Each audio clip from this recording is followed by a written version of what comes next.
नमस्कार। Success area के इस खास कार्यक्रम में आपका पुनः स्वागत। दोस्तों, मैं हूँ विक्की रंजन और आज हम लोग पिछले क्लास को कंटिन्यू करने वाले हैं। दोस्तों, पिछले क्लास में हम लोगों ने चर्चा किया था क्लास 6 के अंतर्गत जो ज्योग्राफी का चैप्टर 1 है, भारत आकार और स्थिति। इसमें हम लोगों ने जाना था भारत की स्थिति के बारे में। संपूर्ण जो जानकारियां थी भारत की स्थिति के बारे में मैंने पिछले वीडियो में दे दिया है। आज के इस वीडियो में हम लोग चर्चा करेंगे भारत के आकार के बारे में। तो दोस्तों, वीडियो के अंत तक बने रहिए और जानिए आप भी भारत का जो आकार है उसके बारे में। तो आइए शुरू करते हैं आज का वीडियो।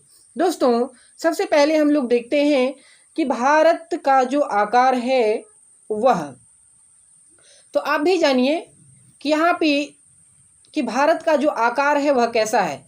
तो दोस्तों, भारत को आप अगर मानचित्र में देखेंगे तो इस प्रकार से दिखाई देगा आपको। मैं यहाँ पे मैप बनाने की कोशिश कर रहा हूँ। ये जो है दोस्तों, इस प्रकार से आप लोग यहाँ पे देख पाएंगे। ये जो है इसका आकार कैसा है, तो आकार हम लोग बोलेंगे चतुष्फलकीय।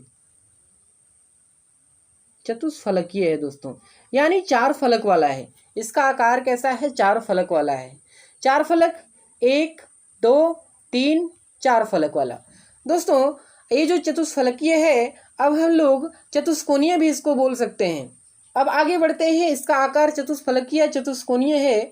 अब आगे हम लोग देखते हैं कि ये जो भारत है इसका भूभाग का जो कुल क्षेत्रफल है वह कितना है। भारत के भूभाग का कुल क्षेत्रफल लगभग 32.8 लाख वर्ग किलोमीटर है। यानी इसका एग्जैक्ट डेटा जो है वह कितना है दोस्तों? 32,87,263 वर्ग किलोमीटर स्क्वायर। 32,87,263 किलोमीटर स्क्वायर जो है दोस्तों, यह क्या चीज है? तो इसका कुल क्षेत्रफल है 32.8 लाख वर्ग किलोमीटर। और भारत का जो क्षेत्रफल है वह विश्व के कुल क्षेत्रफल का कितना है, ये भी हम लोग जानेंगे इस वीडियो में। तो भारत का जो क्षेत्रफल है वो विश्व के कुल क्षेत्रफल का कईवां स्थान लेता है, इसको देख लीजिए थोड़ा सा। ये जो है विश्व में आप देख पा रहे हैं भारत की स्थिति को, ये जो है भारत कहाँ पे स्थित है और ये जो है इसका आकार कैसा है। तो देखिए, आकार के बारे में मैंने बता दिया और इसका जो कुल क्षेत्रफल है उसके बारे में मैंने बता दिया। अब भारत का जो क्षेत्रफल है विश्व के कुल भौगोलिक क्षेत्रफल का कितना परसेंट होता है, इसको भी हम लोग देखते हैं। तो 2.4% होता है। 2.4%, यानी जितना भी क्षेत्रफल है उसका 2.4% में कौन बसा हुआ है? तो हमारा भारत, यानी हमारा जो इंडिया है वो है 2.4% स्थान को घेरता है। दोस्तों, एक पॉइंट जो हम लोग आगे देखते हैं कि चित्र के माध्यम से समझने की कोशिश करते हैं। आप लोगों की समझ है कि ग्राफ दिया हुआ है चित्र 1.2 में। आप देखेंगे कि पेज नंबर 2 में देखिए एक चित्र है, आपके पास एक ग्राफ दिया हुआ है और उस ग्राफ में दिखाया हुआ है कि विश्व के जो बड़े बड़े देश हैं और भारत का जो स्थान है उसमें कितना नंबर पे आता है। तो दोस्तों, स्पष्ट करते हैं कि भारत विश्व का जो है 7वां बड़ा देश है। विश्व का 7वां बड़ा देश है, यानी इससे 6 पहले बड़े बड़े देश हैं। 6 पहले जो हैं बड़े बड़े कौन से देश हैं, इसको हम लोग ये जो मैप है उसके माध्यम से समझने की कोशिश करते हैं। तो देखिए, ये जो मैप हमारे सामने है इसमें आप देख पा रहे होंगे कि सबसे जो फर्स्ट नंबर पे आता है वह है रूस। रूस सबसे बड़ा देश है। उसके बाद कनाडा, उसके बाद प्रति 10 लाख वर्ग किलोमीटर दिया हुआ है दोस्तों। और ये जो देश है ये यहाँ पे दिखा रहा है इस ग्राफ में, सबसे बड़ा जो देश है वह रूस है। उसके बाद कनाडा है, उसके बाद संयुक्त राज्य अमेरिका, चीन, ब्राजील, ऑस्ट्रेलिया और यहाँ पे 7 नंबर पे आता है हमारा भारत। तो याद रखिएगा यहाँ से कि फर्स्ट नंबर में कौन आता है? रूस आता है। और 7 नंबर में कौन आता है दोस्तों? तो हमारा इंडिया आता है। 1 नंबर में रूस है और 7 नंबर में हमारा इंडिया है। अब हम लोग देखते हैं कि भारत की जो स्थलीय सीमा रेखा है वह कितनी है। स्थलीय सीमा रेखा अगर हम लोग कहें तो स्थल का, सिर्फ स्थल यानी समुद्र वाले भाग को हम लोग छोड़ देंगे तो स्थलीय सीमा रेखा जो है वह कितनी हो जाएगी दोस्तों? दोस्तों, भारत की जो सीमा है उसको 2 भागों में हम लोग बांट करके जानने की कोशिश करते हैं। तो आइए 2 भाग में हम लोग सबसे पहले बांटते हैं। ये जो देखिए पैराग्राफ दिया हुआ है आपके सामने, पैराग्राफ में क्या लिखा हुआ है कि भारत का जो स्थल सीमा है लगभग 15,200 किलोमीटर है और समुद्री तट रेखा अंडमान और निकोबार द्वीप समूह तथा लक्षद्वीप समूह के साथ 7,516.3 किलोमीटर है। यानी जब हम लोग भारत का जो सीमा है, कुल सीमा सबसे पहले जान लेते हैं। और एक मैं यहाँ पे आपको मैप के माध्यम से माइंड मैप तो बना करके दिखाने की कोशिश करूँगा। भारत की सीमा आप समझिएगा, भारत की सीमा, बाउंड्री लाइन। दोस्तों सबसे फर्स्ट में हम लोग बांटते हैं स्थलीय सीमा, स्थलीय सीमा। उसके बाद हम लोग देखते हैं जलीय सीमा, स्थलीय, उसके बाद जलीय। दोस्तों तो स्थलीय जो है हमारा कितना है, 15,200 किलोमीटर, 15,200 किलोमीटर है। और जब हम लोग जलीय सीमा की बात करें तो जलीय सीमा हमारा दोस्तों कितना है, 7,516.6 किलोमीटर। ये हमारा हो गया स्थलीय सीमा और जलीय सीमा। और टोटली जब हम लोग ये दोनों को मिला देंगे तो टोटली जो हमारा हो जाएगा वह हो जाएगा 22,716.6 किलोमीटर। यानी जो भारत है वह स्थल के साथ और जल के साथ टोटली कुल मिलाकर कितना क्षेत्रफल जो है वह कितना सीमा लगाता है, तो 22,716.6 किलोमीटर का सीमा लगाता है दोस्तों। अब मुख्य भूमि से भी हम लोग जानने की कोशिश करेंगे कि मुख्य भूमि का सीमा जो है वह जलीय वाला कितना है। तो जलीय को भी दो भागों में हम लोग बांटने की कोशिश करेंगे। जलीय को दोस्तों, जलीय को अगर हम लोग दो भागों में बांटेंगे, जलीय सीमा को, तो जलीय सीमा को दो भाग में बांटे तो पहला आ जाता है मुख्य भूमि। मुख्य भूमि से सारा चीज को मैं एक वो जो मैप दिया हुआ है आपके पेज नंबर 3 में उससे दिखाने की कोशिश करूंगा। अभी यहाँ पे मैं बता देता हूं। और द्वीपीय तटीय सीमा कितना हो जाएगा, तो मुख्य भूमि से आपका हो जाएगा 6100 किलोमीटर, सिर्फ भूमि वाली की बात कर रहे हैं। और द्वीपीय तटीय सीमा यानी जो द्वीप है हमारा वह कितना है दोस्तों, 1416.5 किलोमीटर। यानी जो अंडमान और निकोबार द्वीप समूह है, लक्षद्वीप है, ये दोनों मिला करके 1416 किलोमीटर की सीमा लगाते हैं। और मुख्य भूमि यानी हमारा जो गुजरात वाला क्षेत्र है, जो जहाँ से समुद्र खत्म हो जाती है और हमारा भूमि स्टार्ट हो जाता है, वहाँ से लेकर पूरा हम लोग देख रहे हैं ये जो हमारा म्यांमार वगैरह होते हुए इधर से जो सीमा आती है वहाँ तक कुल मिलाकर जो हमारा है 6100 किलोमीटर है दोस्तों। और दोनों टोटल मिला देंगे तो 7,516.6 किलोमीटर हो जाएगा। तो आइए हम लोग आगे समझने की कोशिश करते हैं। वही यहाँ पे दिया हुआ है 7,516 किलोमीटर। यानी टोटली जलीय सीमा, टोटली जलीय सीमा जो है वह कितना है, 7,516 किलोमीटर है। आगे आइए, आगे हम लोग देखते हैं कि भारत के उत्तर पश्चिम, उत्तर तथा उत्तर पूर्वी सीमा पर नवीनतम वलित पर्वत है। ये आप लोगों को पता है कि जब हम लोग उत्तर के क्षेत्रों में चले जाएंगे, उत्तर पश्चिम के क्षेत्रों में चले जाएंगे, उत्तर पूर्वी के क्षेत्रों में चले जाएंगे तो हमारा नवीनतम वलित पर्वत हिमालय है। कौन सा पर्वत है, हिमालय है।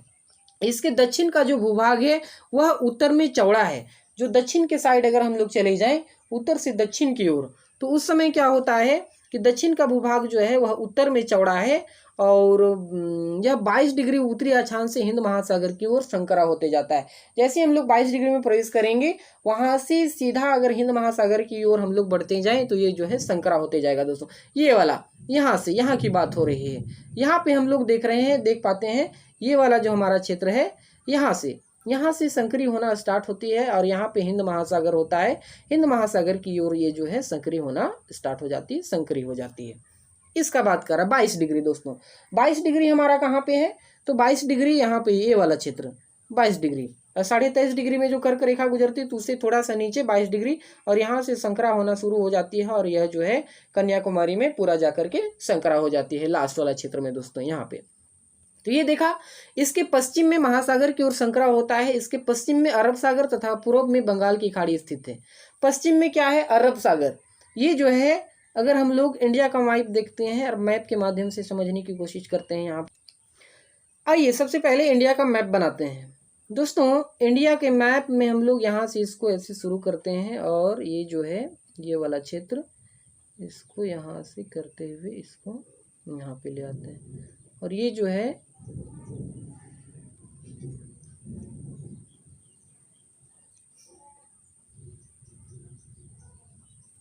ये समझिए। मैंने बताया क्या कि उत्तर में जो है हमारा हिमालय है। ये जो उत्तर वाले भाग में हम लोग चले जाएंगे, उत्तर पश्चिम या फिर उत्तर पूर्व में चले जाएं, ये वाला उत्तर पूर्व यहाँ से लेकर के ये जो पूरा है, ये दोस्तों क्या चीज़ है, पूरा पूरा हिमालय पर्वत है। कौन सा पर्वत है? हिमालय पर्वत है। उसके बाद जब हम लोग दक्षिण के भूभाग में चले आते हैं तो दक्षिण वाला जो है वह थोड़ा सा देख लीजिए, ये उत्तर हमारा दक्षिण के मुताबिक जो है वह थोड़ा सा दक्षिण की ओर बढ़ें तो ये वाला भाग जो है हमारा कैसा दिख रहा है? चौड़ा दिख रहा है कि नहीं दिख रहा है? चौड़ा दिख रहा है। यानी थोड़ा सा ये जो है मध्य की तरफ चौड़ा हो जाता है, और चौड़ा होने के बाद फिर जैसे ही 22 डिग्री में हम लोग पहुंचते हैं, यानी कहाँ पे पहुंचेंगे? 22 डिग्री यहाँ पे पहुंचते हैं, यहाँ से ये जो है धीरे धीरे दक्षिण की ओर संकरा होना स्टार्ट होती है और संकरा हो जाती है। ये समझा मैंने। उसके बाद क्या चीज बताया कि इसके पश्चिम में अरब सागर है। ये वाला जो पश्चिम क्षेत्र है, ये जो है दोस्तों अरब सागर कहाँ पे है? तो यहाँ पे है दोस्तों अरब सागर। अरब सागर ये वाला क्षेत्र जो है अरब सागर है। ये पूरा क्या है? अरब सागर है। और ये जो हम लोग चले जाएंगे इसके पूर्व में चले जाएं तो हम लोगों को मिलेगा क्या दोस्तों? बंगाल की खाड़ी। पूर्व में क्या है? बंगाल की खाड़ी। यहाँ पे ये वाला क्षेत्र में चले जाएं, पूर्व वाले क्षेत्र में, तो हम लोगों को बंगाल की खाड़ी मिलती है। और उसके बाद उत्तर में तो हम लोगों ने देख लिया, और दक्षिण में क्या है दोस्तों? तो दक्षिण में हमारा हिंद महासागर है। यहाँ पे नीचे नीचे क्या है? तो हिंद महासागर है। हम लोगों ने समझ लिया कि उत्तर में क्या है, इसको देख लीजिए, उत्तर में हिमालय पर्वत है। उसके बाद दक्षिण में क्या है? दक्षिण में हिंद महासागर है। पूर्व में बंगाल की खाड़ी, और पश्चिम में क्या है दोस्तों? तो पश्चिम में हमारा अरब सागर है। इसको नोट डाउन कर लीजिए, लिखिए आप अपने कॉपी में कि उत्तर में हिमालय पर्वत, नवीनतम वलित पर्वत है, नया नया बन ही रहा है, अभी भी उसमें पर्वत बनने की प्रक्रिया जो है वह जारी ही है। उत्तर में हमारा हिमालय है, दक्षिण में हमारा क्या है? हिंद महासागर। उत्तर में हिमालय, दक्षिण में हिंद महासागर, पूरब में बंगाल की खाड़ी, और पश्चिम में अरब सागर है दोस्तों। इतना मैंने यहाँ तक जाना। अब 1.3 में देखिए कि अक्षांश और देशांतर का विस्तार लगभग 30 डिग्री है, परंतु फिर भी पूर्व पश्चिम का विस्तार उत्तर दक्षिण के विस्तार की अपेक्षा कम प्रतीत होता है। यानी यहाँ पे बताया कि पूरा इंडिया को हम लोग देखेंगे तो हमारा नीचे जो है 8 डिग्री 4 मिनट से स्टार्ट होकर 37 डिग्री 6 मिनट तक पहुँचता है, और टोटली जब हम लोग कैलकुलेट करेंगे तो लगभग 30 डिग्री जो है दोस्तों वह जो है 30 डिग्री, यानी पूरा पूरा विस्तार जो है वह कितना है? 30 डिग्री है। पूर्व पश्चिम का भी विस्तार जो है वह 30 डिग्री, हम लोग घटा देते हैं 97 जो है 68 डिग्री 7 मिनट, 68 डिग्री 7 मिनट से लेकर के 97 डिग्री 25 मिनट तक, ये दोनों का जो डिफरेंट है वह डिफरेंट कितना है दोस्तों? 30 डिग्री का डिफरेंस है। और ये जो 30 डिग्री है वह फिर भी हम लोगों को लगता है कि क्या है? तो वह थोड़ा सा कम चौड़ा है, वैसा नहीं है दोस्तों, सिर्फ दिखाई देता है। देखिए, गुजरात से अरुणाचल प्रदेश के स्थानीय समय में 2 घंटे का अंतर होता है। जब हम लोग गुजरात से अरुणाचल प्रदेश चले जाएं, गुजरात से अरुणाचल प्रदेश दोस्तों शुरू से अंत तक, यानी यहाँ पे मैंने बताया था इंडिया का मैप, आप लोगों को याद होगा तो ध्यान से इसको देखिए। इंडिया के मैप में मैंने बताने की कोशिश की थी, जब मैंने फर्स्ट वाला जो है इसके आकार की बात कर, इसकी स्थिति की बात कर रहा था, तो यहाँ से दोस्तों गुजरात से लेकर अरुणाचल प्रदेश तक ये जो हमारी दूरी थी, यही वाली दूरी, इसी की बात हो रही है कि इसमें जब हम लोग चले जाएंगे तब क्या होता है? तो हमारा समय भी जो है वह परिवर्तन दिखाई देने लगता है। अब समय में कैसा परिवर्तन होता है, क्यों परिवर्तन होता है, उसको देखते हैं हम लोग। गुजरात से अरुणाचल प्रदेश के स्थानीय समय में 2 घंटे का अंतर होता है, अतः 82 डिग्री 30 मिनट पूर्वी देशांतर रेखा को भारत का मानक अम्योत्तर माना जाता है। अब यहाँ पे सवाल ये भी पूछ सकता है कि 82 डिग्री 30 मिनट को, यानी 82.5 डिग्री पूर्वी देशांतर को भारत का मानक अम्योत्तर क्यों माना जाता है? तो इसलिए माना जाता है क्योंकि यह जो है भारत के बीचों बीच में है दोस्तों, यह भारत के बीचों बीच में है, इसीलिए इसको मानक अम्योत्तर माना जाता है। और इसी से जो हमारा इंडियन स्टैंडर्ड टाइम जोन है IST, इसकी गणना होती है, और हम लोग जो है पूरे इंडिया का जो टाइम जोन है वह इसी को फॉलो करता है, IST को। चलिए अब हम लोग आगे देखते हैं कि जो कि उत्तर प्रदेश की मिर्जापुर से होकर गुजरती है। ये जो हमारा मानक अम्योत्तर है 82.5 डिग्री, वह उत्तर प्रदेश की मिर्जापुर से होकर गुजरती है। कहाँ से गुजरती है दोस्तों? तो उत्तर प्रदेश का मिर्जापुर जो शहर है वहीं से यह गुजरती है। और अक्षांश का प्रभाव दक्षिण से उत्तर की ओर दिन और रात की अवधि पर पड़ता है। अक्षांश का प्रभाव जो है, समय का प्रभाव जो है वह देशांतर पे पड़ता है। दोस्तों आप लोग देशांतर और अक्षांश ये दोनों का काम जानिए कि काम क्या होता है अक्षांश और देशांतर का। तो अक्षांश का काम क्या है दोस्तों, और देशांतर का क्या काम जो है वह क्या है, इसकी अगर हम लोग बात करें तो दोस्तों सबसे पहले अगर हम लोग अक्षांश को देखते हैं, अक्षांश को देखने से हमें क्या पता चलता है कि अक्षांश के माध्यम से जो है रात और दिन की अवधि में बढ़ोतरी होती है। वह बढ़ोतरी कैसे होती है उसको आप समझिए। जैसे ये हमारी पृथ्वी है, मान लेते हैं ये हमारी पृथ्वी है और ये जो है भूमध्य रेखा है। दोस्तों भूमध्य रेखा पर दिन और रात जो है आप लोगों को पता होगा कि बराबर होती है। ये जो है दिन और रात बराबर होती है, यानी एक दिन जो है वह 24 घंटे का होता है और 24 घंटे में जो है वह 12 घंटा दिन होगा दोस्तों और 12 घंटा रात होगा। 12 घंटा दिन और 12 घंटा रात, दोनों 12-12 घंटा का होगा। अब जैसे हम लोग धीरे धीरे चलते जाएंगे ऊपर, जैसे हम लोग ऊपर चलते जाएंगे ध्रुवों की ओर बढ़ते जाएंगे, या तो फिर नीचे चलते जाएंगे ध्रुवों की ओर बढ़ते जाएंगे, तो ये जो है हमारा दिन और रात की अवधि में परिवर्तन होकर के 6-6 महीना का हो जाएगा। ये जो है 6 महीना का और ये जो है 6 महीना का, 6 महीना का दिन होगा और 6 महीना का रात होगा। यानी जब अक्षांशों की दृष्टि से हम लोग देखें तो अक्षांश जो है वह दिन और रात जो है वह प्रभावित करता है, दिन और रात को। देख लिया हम लोगों ने कैसे कैसे जो है दक्षिण से उत्तर की ओर जाएंगे तब हमें दिन और रात की अवधि पर प्रभाव पड़ेगा। वैसा ही इंडिया में होता है दोस्तों। इंडिया में जब हम इसमें क्या होता है, देखिए इंडिया के बारे में समझते हैं हम लोग। ये है हमारा विश्व और इंडिया जो है वह कहाँ पे है, उत्तरी गोलार्ध में है। इंडिया की स्थिति यहाँ पे है और यहाँ पे जब है तो यहाँ से समझिए कि जब हम लोग यहाँ से चलना प्रारंभ करेंगे, ये जो है हमारा भूमध्य रेखा 0 डिग्री यहाँ से चलना ऊपर की ओर प्रारंभ किए तो समय जोन में परिवर्तन कैसे होगा, तो ये जो नीचे वाला क्षेत्र है हमारा इसी से होगा, नीचे वाला क्षेत्र से। यानी दक्षिण से उत्तर की ओर जब हम लोग जा रहे हैं, नीचे से ऊपर की ओर जा रहे हैं तो दिन और रात की अवधि पर इसका प्रभाव पड़ेगा। ये जो है अवधि पर प्रभाव देखने को मिलता है। यानी इधर जो है दिन और रात की संख्या नीचे तरफ जो है वह हम लोगों को कैसी मिलेगी और ऊपर का जो है वह कैसा मिलेगा, तो दोनों में अंतर प्रतीत होगा हम लोगों को दोस्तों, ठीक ना। अब चलिए ये समझ में आ गया, अब हम लोग आगे बढ़ते हैं। देखिए भारत तथा विश्व, भारत तथा विश्व इसमें क्या दिखाया गया है, भारत और विश्व।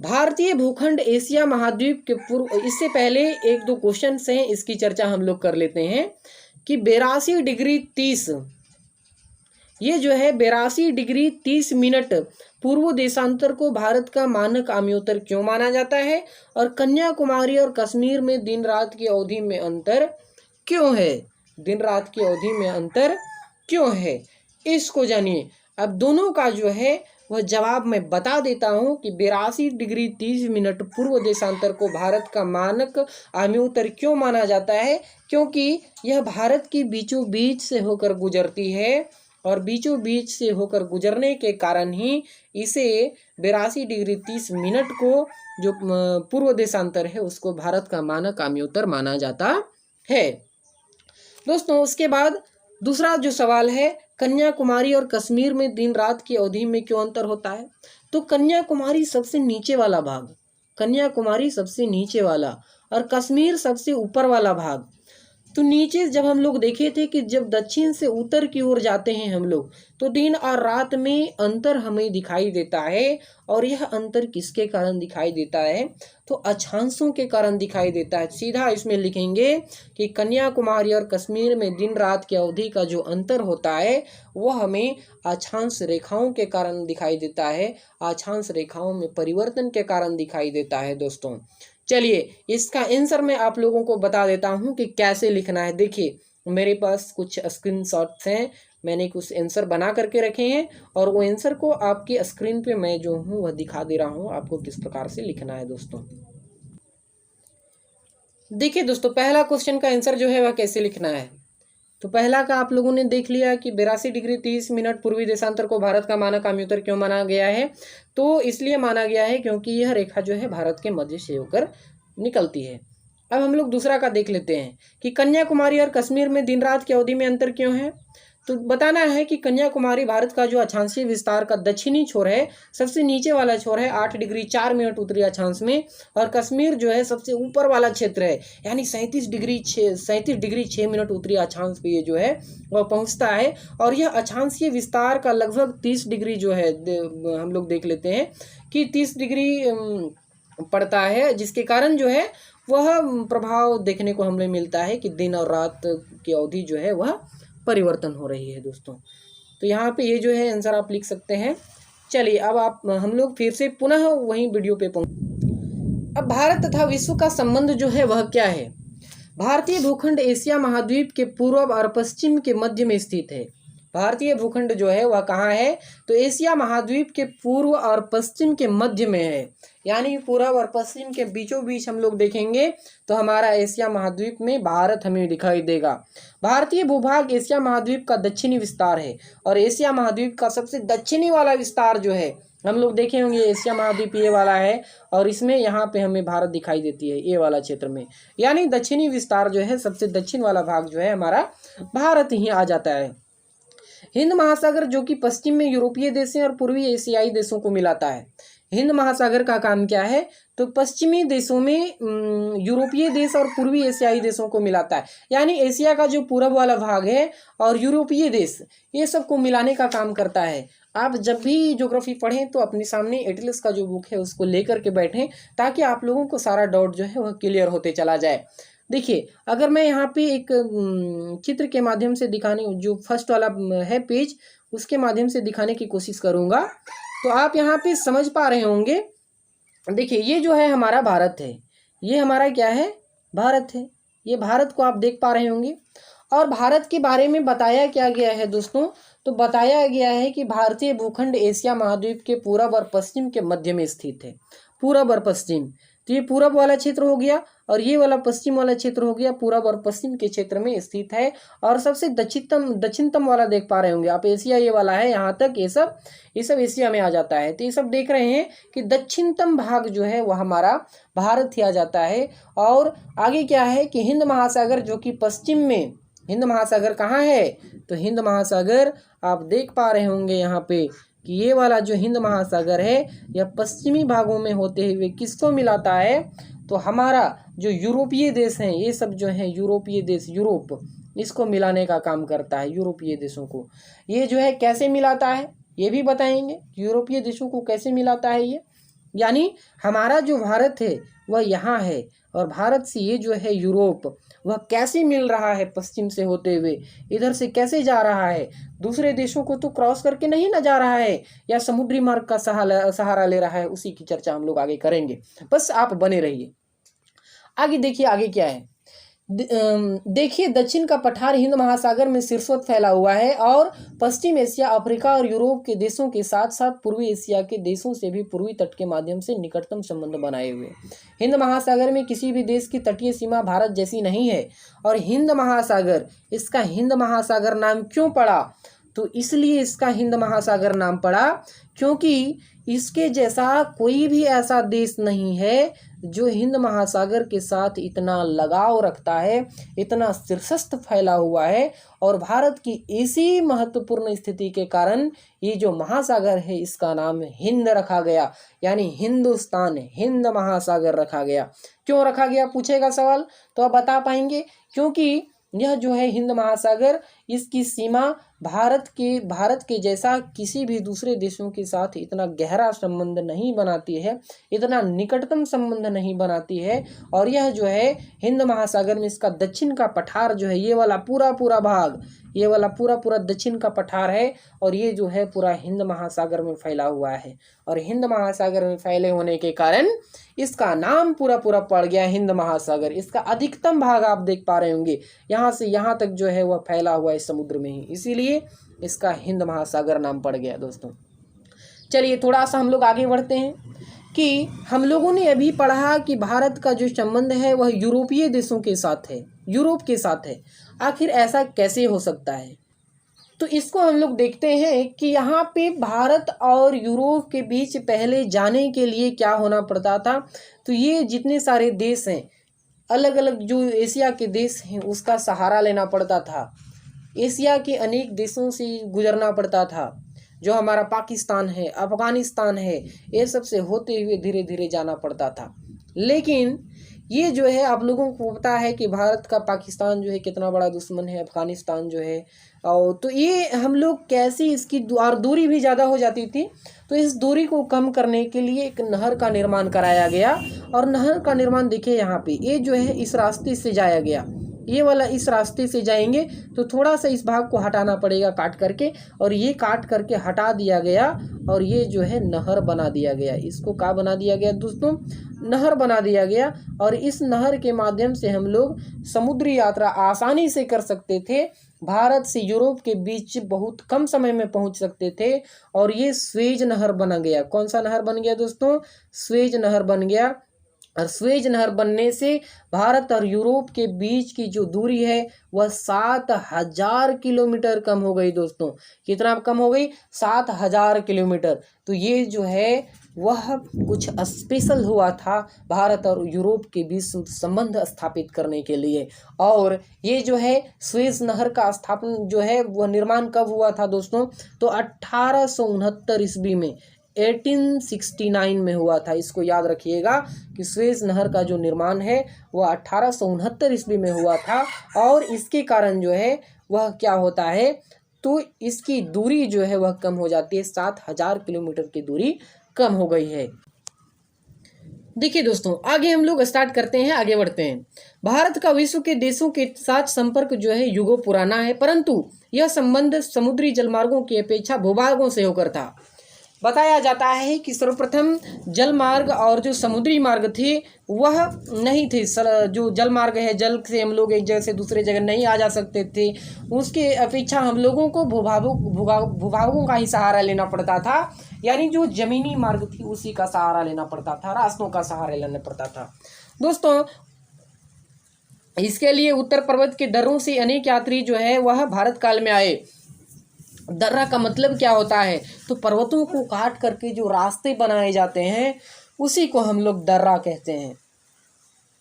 पर्वतों को काट कर जो रास्ते बनाए जाते हैं, पर्वतों के अंदर, पहाड़ों के अंदर गुफा बनाए जाते हैं, उसी को हम लोग दर्रा कहते हैं। और ये जो दर्रा है उसी से पहले अनेक यात्री जो है वह प्राचीन काल में भारत आए थे, जबकि समुद्री मार्ग बहुत समय तक ज्ञात नहीं था। इन मार्गों से प्राचीन समय से विचार और वस्तुओं का आदान प्रदान होता रहा है, बहुत सारी चीज़ों का आदान प्रदान हुआ। हमारे जो भारत का जो पश्चिमी, मध्य और पूर्वी एशिया और दक्षिणी एशिया का जो पड़ोसी देश है वह जो है हमारे साथ बहुत अद्भुत संपर्क रहा। इस जैसे हमारी क्या चीज़ हुआ, तो इन लोगों के आने से उपनिषद जो है, विचार, रामायण और पंचतंत्र की कहानियाँ, उसके बाद भारत से सुन्ना, जीरो, दशमलव प्रणाली, ये सब आज जो है यूरोपीय देशों में चला गया। यूरोप के लोग यहाँ से कॉपी करके ले गए यहाँ की पंचतंत्र की कहानियाँ, यहाँ के लोगों का विचार, यहाँ के उपनिषदों को लेकर के चले गए। और उन्होंने बदले में यहाँ का जो मसाला है, सब सारी चीज़ों को ले गए। जितनी सारी कीमती सामान थी उसको लूट करके जो यूरोपीय थे वह चले गए। और बदले में हम लोगों को क्या दिया? तो बदले में भी हम लोगों को दे रखा, क्या दे रखा? तो सबसे पहले इंग्लिश, क्या दे रखा? अंग्रेजी की शिक्षा हम लोगों को नहीं पता थी। हम लोग संस्कृत में विद्वान थे, हमारी संस्कृति को उन्होंने ले लिया और अपनी संस्कृति को यहाँ पे उन्होंने दिया। हम लोगों को इंग्लिश सिखाया और क्या चीज किया, तो स्थापत्य कला और पश्चिमी एशिया की वास्तुकला के प्रतीक मीनारों तथा गुंबदों का प्रभाव हमारे देश के विभिन्न भागों में देखा जा सकता है या फिर देखा गया। यानी जो स्थापत्य कला था, जो बड़े बड़े गुंबद बनाए गए, बड़े बड़े जो बिल्डिंग्स बनाए गए, बड़े बड़े जो वास्तुकला किए गए, यानी जो देखने से ही मन मोह ले, वैसी कलाकृतियाँ जो है आज हमारे भारत में जो मिलती है, बहुत सारे मंदिरों में, बहुत सारे मस्जिदों में, बहुत सारे गिरजाघरों में, तो ये सब कहाँ से बहुत सारे गुफाओं में ये सब कहाँ से देखने को मिला हम लोगों को। तो ये सब में माहिर कौन थे, यूनानी माहिर थे, जो यूरोप के लोग थे वो सब माहिर थे, उन्होंने भारत में आया और अनेक ऐसे ऐसे काम किए। दोस्तों ये जो है आज तक हम लोगों ने देखा इसको। अब हम अगले वीडियो में चर्चा करेंगे भारत के पड़ोसी देश के बारे में। भारत के जो पड़ोसी देश हैं वह कौन कौन से हैं। तो आज के लिए बस इतना ही दोस्तों, मिलते हैं एक नए वीडियो में नए अंदाज के साथ। तब तक के लिए जय हिंद दोस्तों।